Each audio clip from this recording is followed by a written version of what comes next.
As you're about to start your transformation, I'd like to introduce you to your new best friend, Flex Foods. Flex Foods are here to not only cure your cravings, but to assist you in the cleansing process.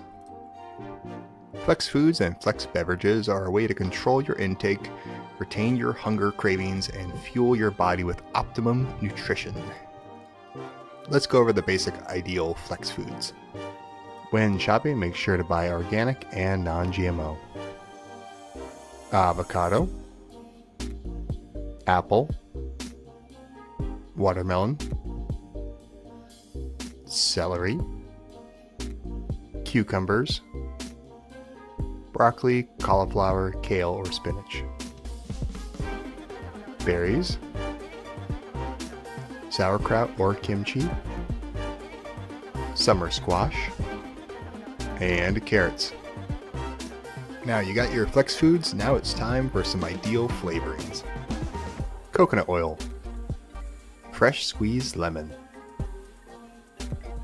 Himalayan sea salt, raw honey, and any fresh herbs and spices. Once you have all your Flex Foods and your Flex seasonings, now it's time to get some Flex Beverages.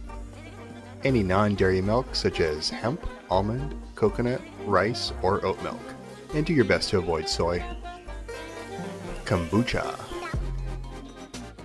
vegetable broth, decaffeinated herbal teas, and coconut water. To get the best results, avoid these foods. No meats, dairy, corn, potatoes, bananas, or starchy vegetables such as pumpkin or winter squash. And don't cheat yourself. If you have the urge, go for a Flex Food to satisfy your cravings. Enjoy the journey, Transformers.